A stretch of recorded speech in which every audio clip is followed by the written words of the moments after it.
untuk-Mu Tuhan. Kami bersyukur hari ini Tuhan Yesus, kami sungguh diberkati.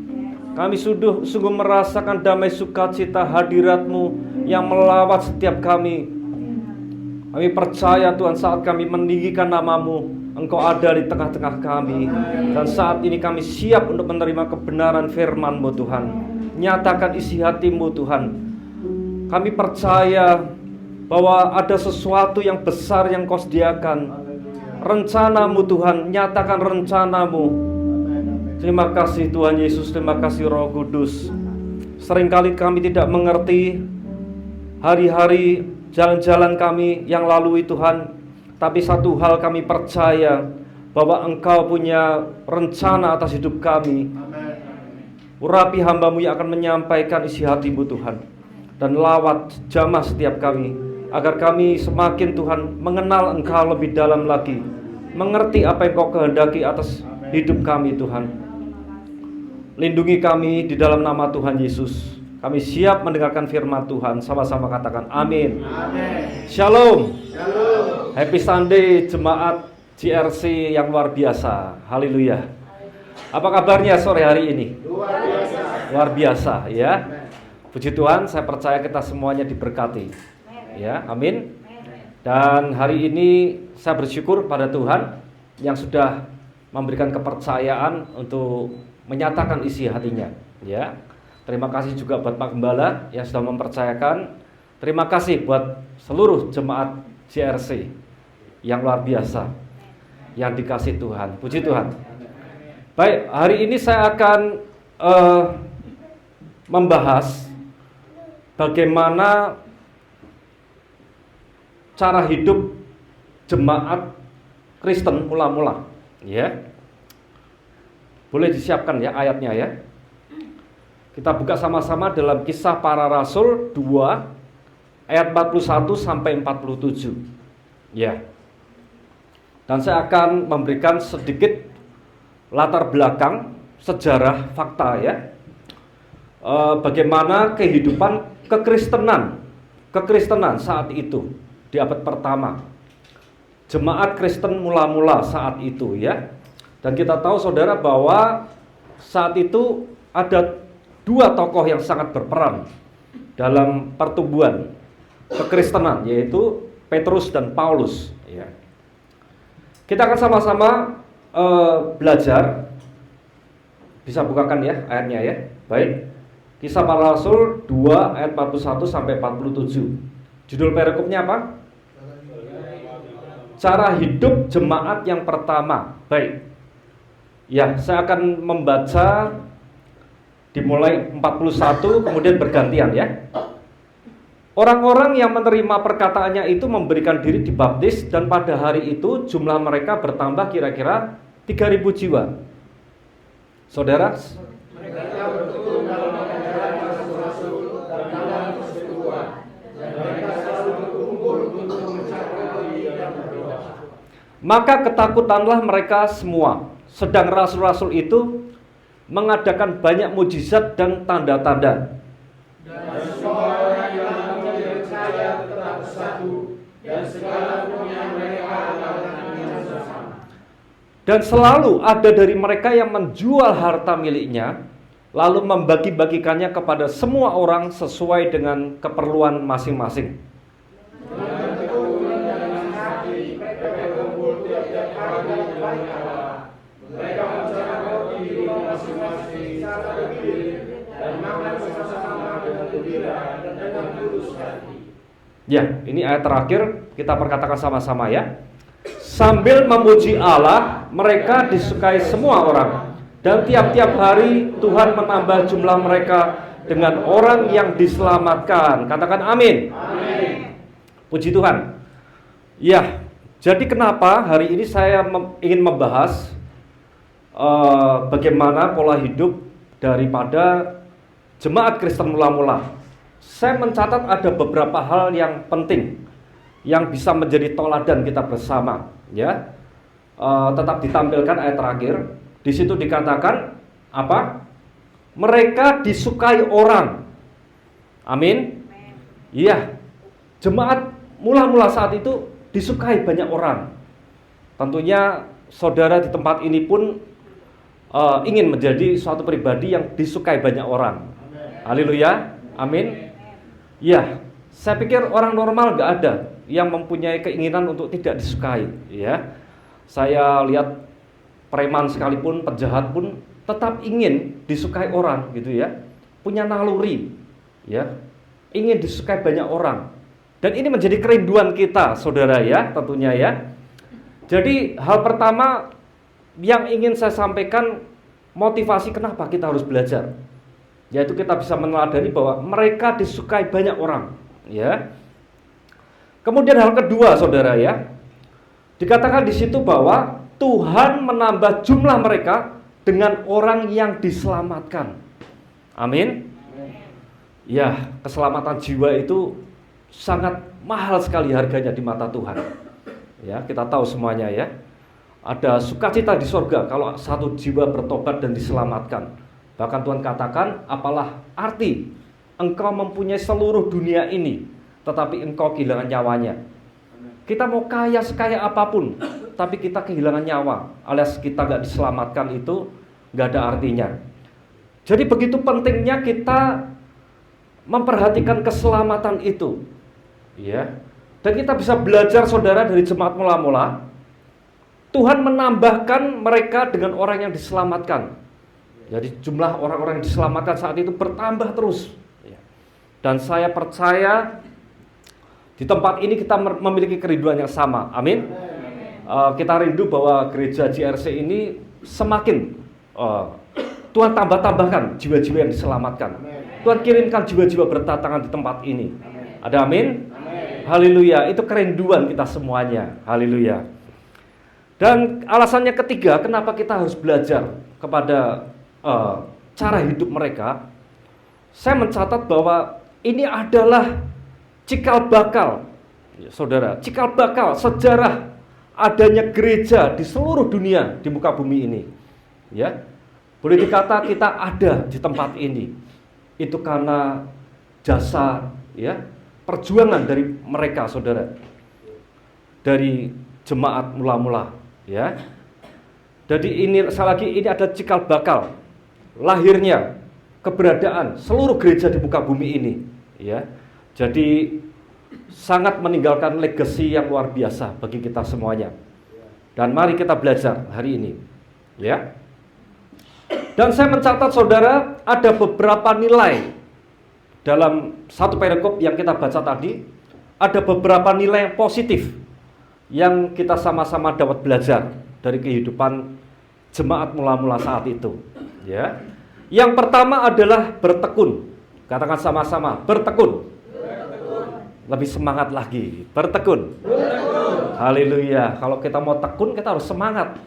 Tekun gak semangat, bagaimana bisa tekun? Amin. Tapi saya lihat ibu-ibu di belakang luar biasa antusias. Haleluya. Amin. Jadi bertekun pertama. Yang kedua, bersekutu. Katakan sama-sama, bersekutu. Yes. Kita mau bersekutu, bersahati, ya. Kita mau bersatu hati. Yang ketiga adalah berbagi. Katakan sama-sama, berbagi. Yes. Dan yang terakhir, yang tidak kalah penting adalah berdoa. Katakan sama-sama, berdoa. Haleluya. Inilah nilai-nilai positif yang kita sama-sama akan belajar hari ini. Amin.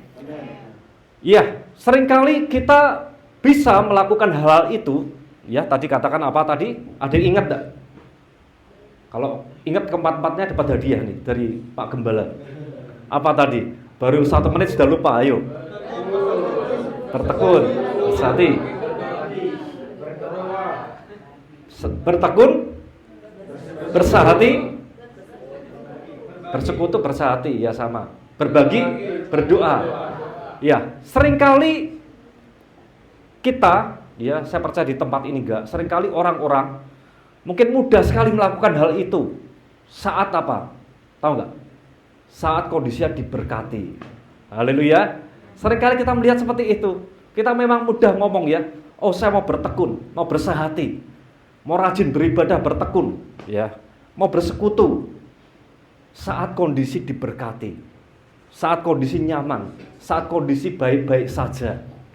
Tetapi apakah kita sungguh-sungguh dapat melakukan semuanya itu saat kita dalam keadaan penuh dengan tekanan, saudara? Saat keadaan kita nggak diberkati mungkin, Tuhan izinkan kita mengalami masalah ekonomi dan lain sebagainya. Apakah kita benar-benar bisa menghidupi cara-cara seperti itu? Bagaimana? Mudah nggak? Mudah nggak kalau kita saat kita nggak diberkati, kita hidup dengan pola seperti itu? Bertekun, bersehati, berbagi, apalagi berbagi ya. Saya aja masih kekurangan, bagaimana bisa berbagi? Ya, seringkali kan gitu kan. Akhirnya berbaginya sambil nggak ikhlas gitu ya, medumel gitu ya. Nah, hari ini kita mau belajar, saudara, bagaimana jemaat mula-mula, kekristenan mula-mula, mereka benar-benar bisa menghidupi dengan tulus ya sikap-sikap tadi, saudara.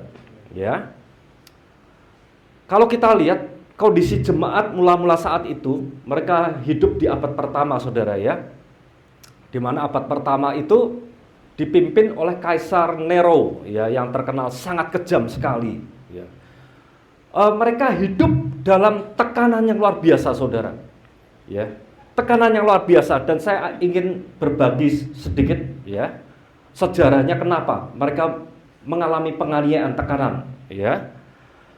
Saat itu memang dalam kekaisaran Romawi dipimpin Kaisar Nero itu ya, memang terjadi penyembahan berhala, penyembahan terhadap dewa-dewa yang marak sekali. Bahkan kekaisaran pun melegalkan, bahkan memerintahkan orang untuk menyembah dewa-dewa ya, yang sangat banyak itu ya. Nah, tetapi kondisi kekristenan, orang-orang Kristen saat itu, mereka sungguh-sungguh militan. Mereka nggak mau kompromi.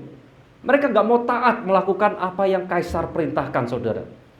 Sehingga tindakan mereka itu dianggap tidak patriotik gitu ya. Tidak patriotik itu intinya mereka menganggap pemerintah bahwa kamu nggak cinta sama pemerintahan. Kamu nggak mencintai negara ini. Kamu nggak setia. Alias dipikir akan membelot gitu ya. Menjadi pembelot gitu ya. Nah, kemudian ada alasan lain kenapa kekaisaran saat itu menekan orang Kristen, saudara. Ya. Saat itu ternyata kekristenan benar-benar meledak dengan pesat, saudara. Pertumbuhannya amat luar biasa cepat sekali. Dan ini membuat kekaisaran saat itu khawatir secara nggak langsung, ya. Karena kekristenan yang meledak dengan pesat, pertumbuhannya pesat, ya. Apalagi mereka itu boleh dikata sulit diatur dalam tanda petik, ya. Sulit diatur karena mereka menjadi jemaat yang militan, yang sungguh-sungguh nggak mau kompromi, nggak mau diatur, sehingga kekaisaran saat itu merasa bahwa wah, sangat sulit ini untuk memasukkan ideologi, masukkan suatu pemahaman dalam pemerintahan, ya. Sehingga hal ini membuat kekaisaran saat itu seakan-akan menjadi ancaman gitu, saudara, ya. Sehingga mereka khawatir dan mereka pada akhirnya menganiaya jemaat saat itu. Supaya apa? Supaya nggak bertumbuh, supaya justru semakin berkurang, saudara, ya. Dan kondisi inilah yang terjadi saat itu, saudara, bagi kekristenan saat itu, kondisi jemaat mula-mula saat itu, ya. Sehingga terjadi, kita bisa melihat faktanya terjadi penganiayaan di mana-mana, saudara. Tekanan yang luar biasa saat itu, ya. Tekanan yang luar biasa saat itu terjadi bagi jemaat mula-mula. Tetapi apa yang terjadi? Ada istilah, ya, ada istilah alang-alang itu kalau semakin dibabat, semakin apa, tahu nggak? Siapa yang punya ladang di rumahnya, ya, di pelataran itu. Kadang-kadang saya aja sebel, di rumah saya itu ada rumput gitu ya, ada lalang, ada rumput liar gitu. Kalau dibabat semakin merambat gitu istilahnya. Ya, dibabat nggak semakin habis, tetapi semakin merambat. Itulah kondisi kekristenan yang luar biasa saat itu, saudara. Walaupun mereka ditekan, dianiaya, tetapi terjadi suatu ledakan yang luar biasa. Ya, mereka nggak takut, tetapi malah justru militan, saudara. Ya. Dan mereka bahkan bertahan dalam imannya. Imannya semakin kuat, saudara. Dan dikatakan Tuhan justru menambah setiap hari. Menambah dengan jumlah yang eksponensial. Dengan pertumbuhan yang sangat pesat sekali. Ya. Banyak orang menjadi percaya akhirnya pada Yesus. Bukan sebaliknya. Saudara ya. Dan hari ini kita bisa melihat apa yang bisa kita teladani. Apa yang bisa kita pelajari dari kehidupan kekristenan saat itu. Kenapa tujuannya? Karena saya melihat, saya terlalu percaya saudara bahwa saat ini kita hidup dalam, kita Wahyu katakan dalam pembukaan materai yang kelima, ya. Jadi paling tidak kita harus siap menghadapi tantangan saudara, ya. Saya kira Pak Gembala juga setuju, ya. Nggak usah dijelaskan, itu eskatologi, ya. Tapi kita percaya bahwa saat ini materai pertama, kedua, ketiga, keempat itu semua sudah tergenapi. Dan saat ini materai kelima, di mana akan terjadi suatu aniaya terhadap orang Kristen. Tetapi kita nggak perlu takut, kita belajar hari ini. Amin. Yang perlu kita pelajari adalah kita bersiap-siap, berjaga-jaga, ya, supaya kita menjadi orang Kristen yang militan, yang diberkati untuk menjadi berkat seperti jemaat mula-mula saat itu. Amin. Ya, karena semuanya Tuhan pasti izinkan untuk mendatangkan kebaikan dan kemuliaan saudara. Ya, Tuhan tuh ingin memproses kita seperti emas yang diproses, dimasukkan dapur peleburan, dipanaskan, juga ditempa. Mungkin sakit, ya, sakit namanya dipanaskan, ya. Tetapi saat keluar, lolos, Tuhan ingin kita itu menjadi barang yang berharga, bernilai. Iman kita berkualitas, saudara. Amin. Karena kita bisa melihat tanda-tanda bahwa Tuhan Yesus sudah mau datang, ya. Makanya Tuhan sedang mempersiapkan gerejanya untuk menjadi gereja yang sempurna. Ya, iman kita sungguh-sungguh akan dimurnikan hari-hari ini. Dan kita harus bersiap-siap sekali lagi. Kita nggak perlu takut, tetapi yang perlu kita lakukan, kita mau belajar firman kebenaran dan kita persiapkan, percaya saja, kita akan keluar sebagai pemenang. Amin. Dan masa pemurnian ini, kenapa saya ingin sampaikan bahwa ini sudah terjadi, saudara. Ya, saya percaya mungkin saudara sudah melihat, ya, yang viral di video itu, kejadian di Pakistan, saudara kita di Pakistan, orang-orang percaya mengalami penganiayaan luar biasa. Ada yang melihat, sudah melihat di video. Itu viral di mana-mana tuh. Anak kecil dipukuli, ya, dicambuk untuk mengatakan ucapan sesuai agama mereka, gitu ya. Dipaksa. Dan saya punya sahabat, ya, gereja di Kalvari di Pakistan. Dia cerita memang demikian. Bahkan gereja dibakar, ya. Terjadi persekusi penganiayaan yang luar biasa, saudara. Ya, sengaja ditimbulkan gosip-gosip, ya. Ada yang gosip membakar kitab mereka sehingga mereka marah, gitu ya. Tapi ini luar biasa, ini tergenapi, saudara. Dan apa yang terjadi di Pakistan saat ini? Saat ini terjadi revival yang luar biasa, saudara. Ya, mereka mengalami penganiayaan, tetapi apa yang terjadi? Ya, saya melihat di video. Nanti saya bisa share ke grup, ya. Terjadi revival kebangunan rohani di berbagai tempat. KKR dipenuhi dengan lautan manusia. Ribuan orang memberikan diri langsung dibaptis, saudara. Dan kita mungkin saudara bisa melihat juga di Iran, ya. Iran terjadi juga gelombang revival yang luar biasa. Orang-orang menjadi percaya. Saya melihat terberkati sekali. Ada tarian pujian penyembahan walaupun aneh, ya, dan saya tidak ngerti bahasanya, ya, tapi tariannya luar biasa. Bagaimana mereka memuji Tuhan, ya. Iran yang mayoritas saudara tahu, ya, dan itu terjadi juga penganiayaan. Tetapi apa, ya? Terjadi ledakan, penginjilan, ledakan, orang percaya diselamatkan. Amin. Dan ini kita harus bersiap-siap, kapanpun bersiap-siap, ya. Baik penganiayaan secara jiwa ataupun fisik atau apapun. Bagi Tuhan kita tetap menjadi pemenang. Amin. Dan karena hari-hari ini saudara iblis pun tahu sebetulnya bahwa deadline-nya itu sudah sangat dekat. Timeline-nya sudah sangat dekat. Hari Tuhan sudah sangat singkat, saudara. Iblis pun tahu. Dan tentunya iblis akan berlomba-lomba untuk menyeret orang-orang percaya untuk ikut mereka masuk ke dalam lembah kekelaman. Saya melihat ada dua pekerjaan besar daripada iblis, ya, yang dilakukan hari-hari ini. Yang pertama yaitu apa? Yang saya tadi katakan, penganiayaan. Penganiayaan dilakukan oleh iblis melalui manusia-manusia itu yang dipakai, ya. Tetapi Tuhan izinkan terjadi. Bagi iblis, dia punya rencana, saudara. Dengan penganiayaan itu, iblis punya rencana bahwa untuk menggugurkan iman mereka, supaya mereka itu mundur, ya, dari percaya kepada Yesus. Dengan tekanan penganiayaan, iblis ingin supaya menggoyahkan iman mereka, ya. Tetapi sekali lagi Tuhan punya rencana yang besar. Ya.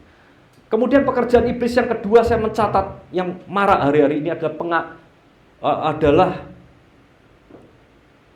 penyesatan, ya. Dan penyesatan ini berbeda dengan penganiayaan. Kalau penyesatan itu seakan-akan baik, ya, seakan-akan baik, ya. Semua penyesatan itu seakan-akan baik, saudara, mengajarkan kebaikan.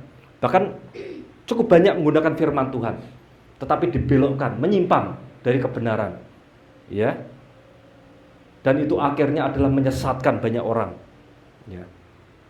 Semuanya Tuhan izinkan terjadi. Iblis bekerja dengan luar biasa, ya, tetapi Tuhan mengizinkan terjadi untuk membawa kebaikan, untuk menyatakan kemuliaan, untuk membawa iman kita semakin berkualitas, saudara, ya. Kemarin saya mendengar sahabat saya, ya, dia hamba Tuhan juga. Dia cerita, dia dipanggil untuk khotbah, ya. Dan sebelum khotbah itu ternyata ada meeting, di briefing, saudara. Di briefing, ya. Kamu nanti khotbah berapa lama? Ya. Nanti dalam khotbah itu akan ada penyembahan bahasa roh sekian menit dan sekian, ya. Dipersiapkan semuanya ternyata. Diatur jadwalnya tuh on schedule gitu, ya. Bahkan harus gini diatur detail. Bahkan pengkhotbah teman saya itu diberikan earphone gitu, ya, yang connect dengan pusatnya gitu. Jadi nanti ada yang mengkode katanya. Diatur sedemikian rupa sampai teman saya, waduh, ini kok gini ya? Dia tidak merasa damai sejahtera katanya, ya.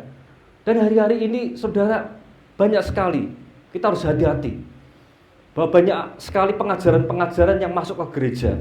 Karena iblis pun masuk ke gereja, saudara, ya. Jadi makanya kita harus benar-benar belajar kembali kepada firman Tuhan. Makanya ada konsep pemulihan pondok Daud, ya. Konsep pemulihan pondok Daud adalah berbicara tentang restorasi. Kita dipulihkan hubungan kita dengan Tuhan. Penyembahan nggak seperti itu, saudara. Seperti yang tadi saya contohkan tadi, ya. Penyembahan adalah bentuk penghormatan kita kepada Tuhan. Teks aslinya adalah proskuneo, betul ya, Pak Pendeta, ya. Proskuneo, ya. Proskuneo itu kita sujud di bawah kaki Tuhan. Kita berikan penghormatan setinggi-tingginya. Dan penghormatan penyembahan itu disertai dengan pengenalan sungguh-sungguh akan Yang Maha Kuasa, akan Yesus, ya. Bukan penyembahan asal naik ke mimbar dengan suara bagus, ya. Gak seperti itu, saudara, ya. Mimbar ini, ibadah ini adalah kudus bagi Tuhan. Dan kita harus mempersembahkan sesuatu yang kudus, yang harum di hadapan Tuhan. Bukan hanya asal kita menyuguhkan entertainment, ya, yang kesannya menarik, yang kesannya perfect, tetapi semuanya, ya, semuanya tidak disertai dengan roh, ya, roh yang benar, saudara, ya. Jadi ini menjadi warning bagi kita semuanya, menjadi peringatan bagi kita semuanya. Bahkan Alkitab pun dalam kitab Wahyu memberikan peringatan, saudara, bahwa di hari-hari akhir, ya, dia sebutkan, ya, banyak orang berseru nama Tuhan, Tuhan, Tuhan, tetapi aku nggak mengenal kamu, ya. Bahkan di kitab Wahyu menyebutkan contoh 7 jemaat saat itu. Kita tahu semua ceritanya, ya. Ada 7 jemaat di Asia Kecil. Dan sangat disayangkan kalau saudara ke Turki, Gereja-gereja itu gambaran 7 jemaat di Asia Kecil, ya. Gereja-gereja saat ini di Turki, ya, berubah menjadi masjid, ya. Masjid, tetapi ornamennya saudara bisa melihat itu adalah gereja sebetulnya.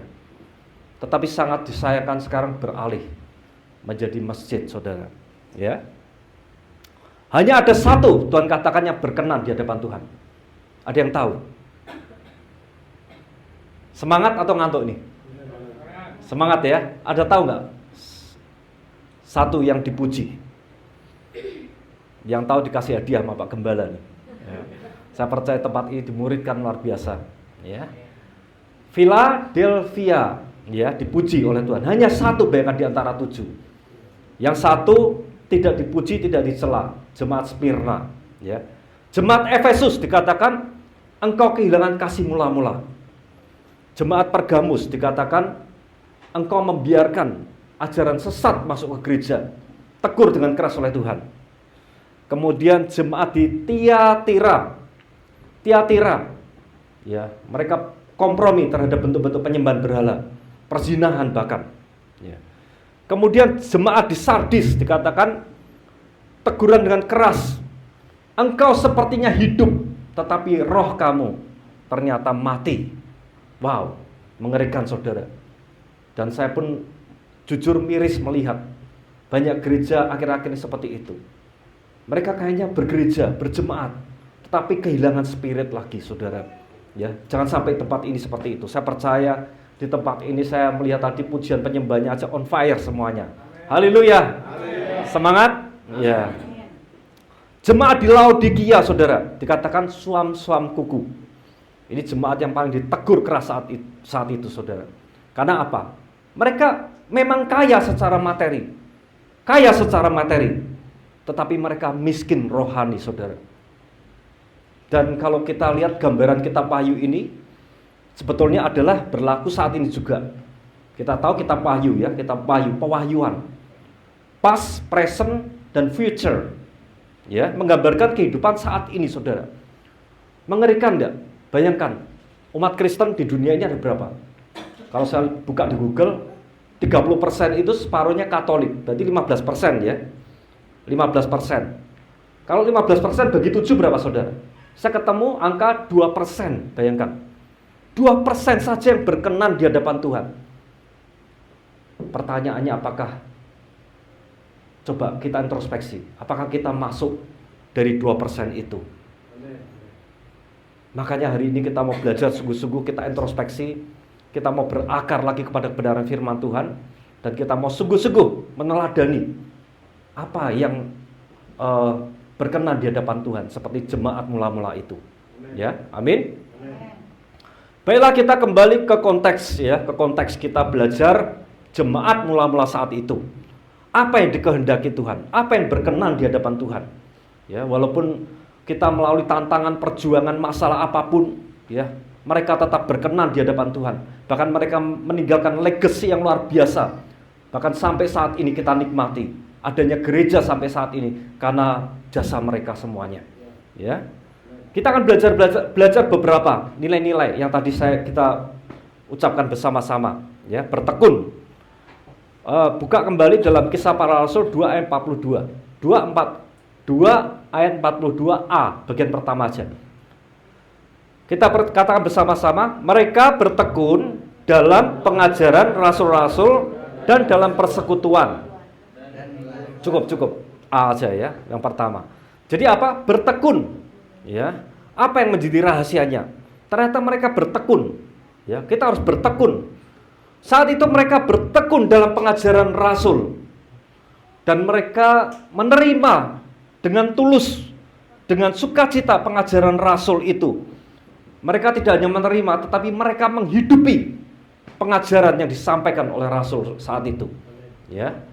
Dan saya yakin percaya di tempat ini pun jemaat-jemaat JRC setia untuk mendengarkan suara Pak Gembala. Amin. Iya, suara Pak Gembala tentunya sungguh baik karena mengarahkan kita untuk berakar pada kebenaran firman Tuhan. Ya, Jesus is the center. Ya, senternya Yesus. Pak Gembala mengarahkan kepada Yesus. Jadi kita harus setia mendengarkan dan mengaplikasikan dalam kehidupan kita.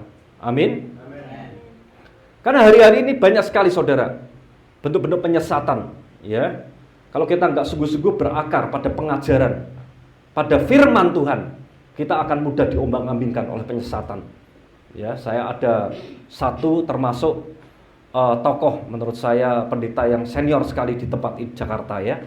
Sangat disayang sekali, ya. Akhir-akhir ini mulai berbelok saudara. Menurunkan level derajat daripada Yesus itu, ya. Jadi Tritunggal, konsep Tritunggal itunya jadi aneh gitu, ya. Jadi hati-hati saudara. Hati-hati, kita harus kembali kepada kebenaran firman Tuhan. Kalau kita nggak sungguh-sungguh berakar pada Yesus, kita akan mudah, ya, disesatkan, saudara. Jadi sekali lagi, saya mengajak kita semuanya untuk terus mendengarkan suara Pak Gembala, karena Pak Gembala mengarahkan untuk kita kepada kebenaran firman Tuhan dan menghidupinya. Amin. Yang kedua, ayat 46 bagian A, kita baca bersama-sama. 1, 2, 3. Dengan bertekun hati dan bersahati mereka berkumpul tiap-tiap hari dalam bait Allah. Cukup, ya. Dengan apa? Bertekun dan sahati. Ya, dengan bertekun dan sahati. Mereka bersekutu di dalam nama Tuhan, bersekutu dalam komunitas. Mereka saling menguatkan satu sama lain. Ya, saya percaya di tempat ini juga ada kelompok sel-sel, ya, betul nggak, Pak Gembala? Sering adakan persekutuan, ya. Saudara harus merelakan kalau tempat, saya percaya persekutuan itu pindah-pindah, betul nggak? Komsel itu pindah dari rumah ke rumah, ya. Saudara bersuka cita kalau rumah saudara itu diadakan persekutuan. Ya, dulu saya ingat saat itu pun saya selalu welcome, ya, untuk rumah saya jadikan persekutuan doa sampai saat ini pun. Karena saat kita mengadakan persekutuan, ya, bersekutu dalam nama Yesus, 2-3 orang bersekutu, Tuhan hadir, ya. Ada hadirat Tuhan di rumah kita, ada sukacita. Dan di tempat itulah kita saling sharing. Sharing nggak apa-apa. Sharing, keluarkan masalah kita apa. Ya, dengan masalah kita bisa saling menguatkan. Bahkan kita memberikan kesaksian satu sama lain untuk menguatkan, ya. Itu adalah ciri-ciri jemaat yang bertumbuh di dalam Yesus. Ya, kita harus bersahati. Kita harus hidup rukun satu sama lain. Kalau terjadi gesekan satu sama lain, itu jangan mundur, ya. Saya sering mendengar, wah, saya nggak mau ke gereja itu tuh orang itu menyakiti hati saya, gitu, ya. Rasanya kayak sakit banget. Saya nggak mau. Bahkan ada yang, wah, itu Pak Gembala itu nyindir saya itu. Ada seperti itu. Saya menjumpai orang, ya, itu negatif terus. Setiap kali khotbahnya tuh, setiap kali khotbah Pak Gembala itu nyindir saya. Saya bilang, saya tanya kemudian sama dia, saya tanya gitu, ya, apakah jemaatnya hanya kamu? Enggak, jemaatnya ada berapa? Ya ada sekitar 50. Lah kok kamu tahu kalau itu nyindir kamu? Saya tertawa sampai akhirnya dia juga tertawa gitu, ya. Tapi ya itu mindsetnya negatif. Saudara, gesekan itu kadang-kadang perlu. Katakan satu sama lain, gesekan itu perlu. Ya, kita saling mengasihi. Gesekan itu perlu untuk apa? Besi menajamkan besi, supaya kita menjadi sesuatu yang tajam. Amin. Ya, kalau besi itu tajam, itu berharga. Kalau pisau itu tajam, wah, luar biasa, kita jadi pemenang. Tapi kalau tumpul apa artinya, ya? Jadi jangan kita mudah kecewa dalam komunitas. Kita nggak mau toleransi, nggak mau saling mengasihi, nggak mau tepau seliro, ya. Kita harus mengerti bahwa orang lain pun itu punya kelemahan, kita pun punya kelemahan, ya. Tetapi dalam berkomunitas kita justru saling membagi, saling menerima satu sama lain, gitu, ya. Yang di tempat ini pun saya tahu bahwa mayoritas berkeluarga, betul nggak? Dalam berkeluarga pun harus toleransi nggak? Toleransi kan? Apalagi orang lain, bayangkan. Sampai saat ini pun saya sering masih toleransi terhadap istri saya. Tadi berangkat tadi itu saya agak, ya, sedikit ngedumel lah, karena istri saya itu kan dari mall gitu, ya. Telat gitu loh. Wah, kamu nih nggak tahu ini penting itu loh, ngerti nggak? Ya akhirnya cekcok, tidak cekcok positif gitu ya, sambil bercanda gitu ya. Dan akhirnya sudah itu saling memuji, ya selesai. Itu seperti itu bumbu-bumbu kita harus nikmati, jangan kita terus mundur. Nggak mau cerai. Nggak mau, aku mau keluar dari gereja ini. Gereja ini, orang-orangnya nggak bener semuanya, nyakiti hati, ngomongannya pedes apa. Kita harus terima semuanya itu, saudara. Amin. Jadi kita harus bersahati. Ya, ada lagunya, sungguh alangkah baiknya, sungguh alangkah bila saudara semua hidup rukun bersama. Seperti apa? Seperti di kepala Harun dan jubahnya turun di bukit Hermon dan mengalir ke bukit Sion. Sebab kesanalah Allah memerintah, berkat-berkatnya tercurah, serta memberikan anugerah hidup selama-lamanya. Ya, tadi kalau pas nyanyi agar berkat-berkatnya tercurah, semangatnya luar biasa ya. Tetapi apa, ada kondisi satu supaya berkatnya tercurah. Hidup apa? Rukun. Katakan sama-sama, saya mau hidup rukun. Katakan kiri kanan ya. Mari hidup rukun. Ya, puji Tuhan. Saya percaya tempat ini kita hidup rukun, mau saling mengasihi. Kita jaga kekompakan. Tugas kita tuh simpel, saudara. Dalam keluarga, dalam pelayanan, dalam gereja, selalu tugas kita tuh simpel. Jaga kesatuan hati. Ya. Tugas kita itu tadi dikatakan apa? Kita tidak nyari berkat. Tuhan sendiri akan memerintahkan berkat itu. Ya. Berkat itu mengalir di tempat ada kesatuan hati. Amin. Tetapi perpecahan yang dilakukan iblis, ya, rencana iblis, akhirnya apa? Berkat itu nggak mengalir. Jadi tugas kita sekali lagi simpel apa? Jaga kesatuan hati. Ya, amin. Saya kemarin jumpai ada keluarga ya, ngomong mas saya, ini saya seret sekali berkatnya, seret ekonomi, seret apa segala macam. Saya tanya, kamu bersatu hati enggak? Ya lumayan, dia bilang gitu, lumayan. Oh ya lumayan ya. Kamu mengadakan mesbah enggak keluarga setiap hari? Ya mungkin sebulan 2 kali, dia bilang kayak gitu ya. Lah kalau gitu Tuhan ingatnya sebulan 2 kali ngasih berkat kamu, saya bilang gitu kan. Ya tugas kita itu simple, jaga kesatuan hati. Ya berkat itu otomatis mengalir saat kita hidup rukun. Amin. Ini Tuhan yang katakan, bukan saya katakan. Oke. Berikutnya ayat 46. Ayat 46. Katakan bersama-sama. 46. Mereka memecahkan roti di rumah masing-masing secara bergiliran dan makan bersama-sama dengan gembira dengan tulus hati. Ya, jadi kunci ketiga hidup jemaat mula-mula saat itu adalah apa? Berbagi. Katakan sama-sama, berbagi. Ya, di sini ada 2 hal berbaginya, memecahkan roti dan anggur. Memecahkan roti, perjamuan kudus. Ya, kita di tempat ini juga melakukan perjamuan kudus, penting sekali karena itu adalah perintah Tuhan untuk mengingat ya apa yang Yesus lakukan. Dan di saat kita menerima perjamuan kudus itu ada persekutuan dengan tubuh dan darah Yesus. Ya, kita diingatkan kembali bahwa pengorbanan Yesus yang mulia, yang berharga, kita harus syukuri, kita harus jaga. Yang kemudian, yang kedua adalah berbagi kasih dalam persekutuan jemaat. Berbagi kasih.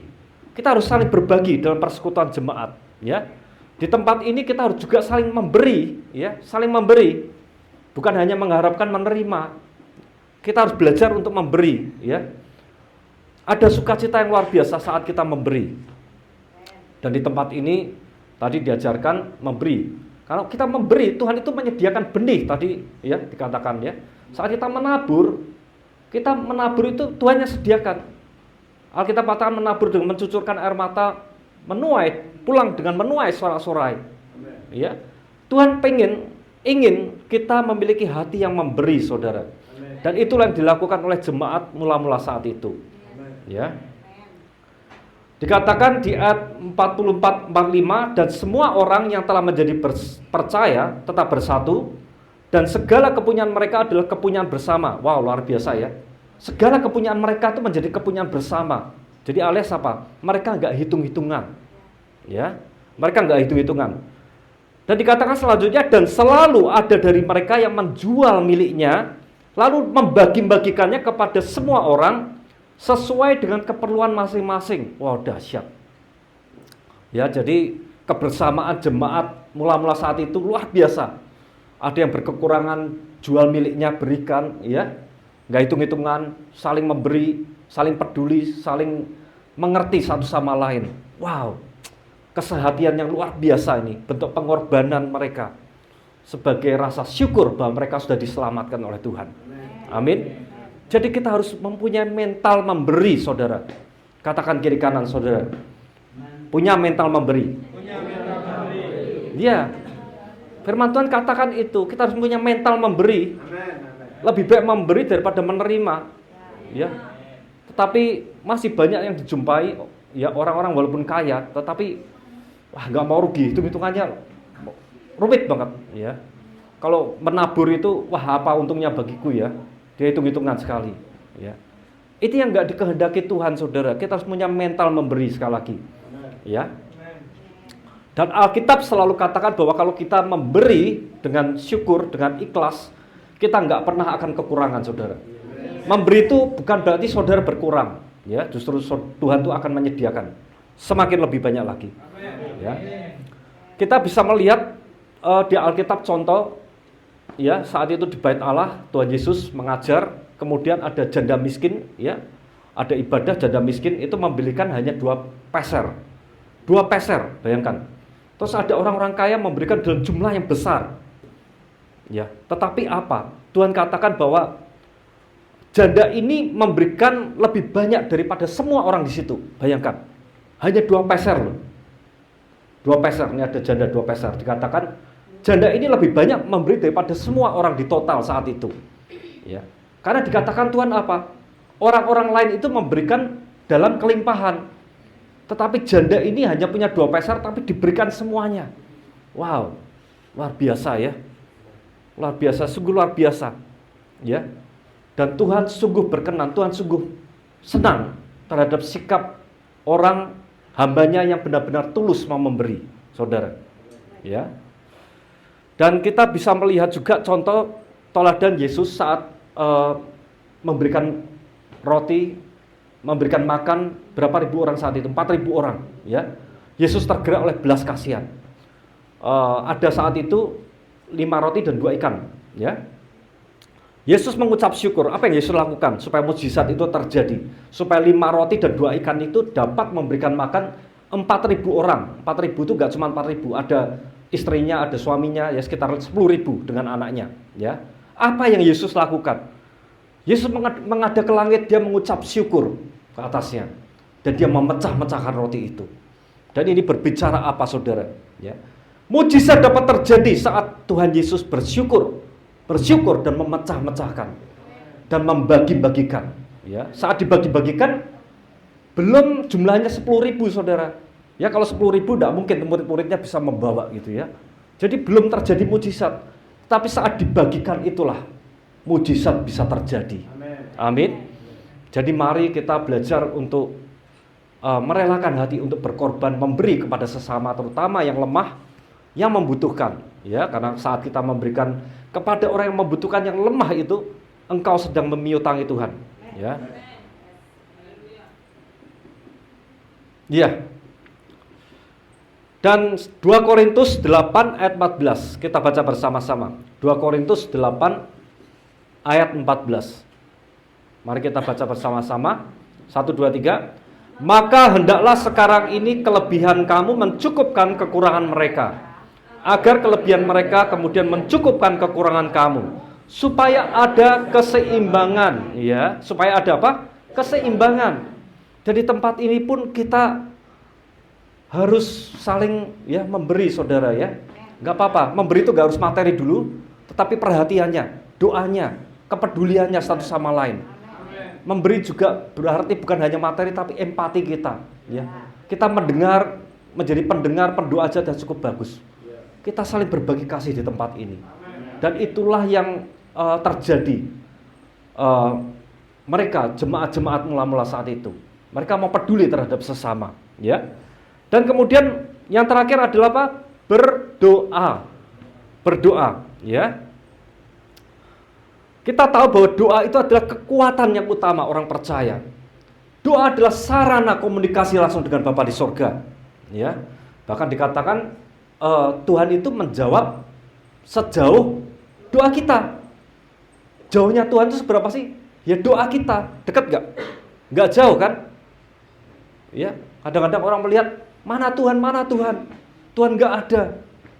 Saya kemarin di Australia, di Malaysia, di Thailand, saya doa keliling di Asia, ya, di Singapura. Saya sembari menginjil, saya tanya-tanya orang, apakah kamu kenal Yesus? Rata-rata mereka sudah mengenal, mendengar tentang Yesus. Ya, makanya ini memang hari ini sudah sangat dekat. Mereka sudah mau dengar, sudah dengar, tetapi mereka belum mau percaya. Mereka merasa bahwa Tuhan Yesus itu mana, nggak ada. Saat aku ada masalah, Tuhan mana sih, nggak ada. Ya, tetapi saudara katakan bahwa Tuhan sejauh doa kita, Tuhan sangat dekat. Tuhan mau supaya kita tuh berkomunikasi langsung dengan Tuhan, ya. Dan Tuhan mau supaya kita itu dekat, melekat erat. Ya. Jadikan doa itu gaya hidup kita, ya, karakter kita, ya, habit kita, kebiasaan kita, supaya Tuhan senang. Amin. Ada lagu. Seperti Bapa sayang anaknya, demikianlah Engkau mengasihiku.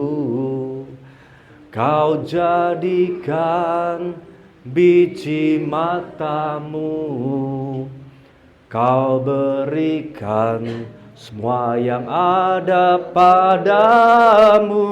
Nyanyikan sama-sama. Seperti Bapa sayang anaknya, demikianlah Engkau mengasihiku.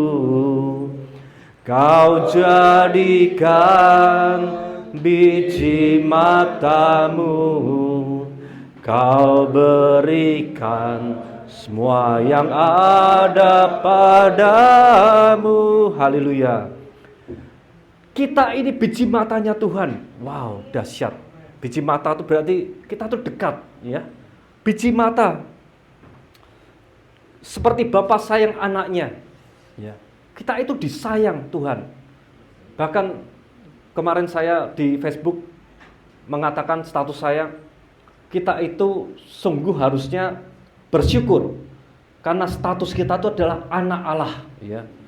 Dan tidak ada satupun di dunia ini seorang pun yang dapat merebut status itu. Amin.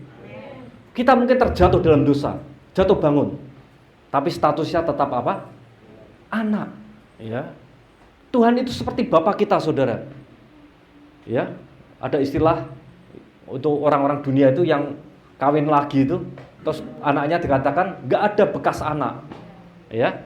Anak tetap anak, walaupun dia nikah lagi walaupun anaknya nakal segala, anak tetap anak, ya. Orang preman, orang penjahat seperti nggak pernah lupa akan anak. Anak itu orang dunia, ya. Apalagi Bapa kita di surga.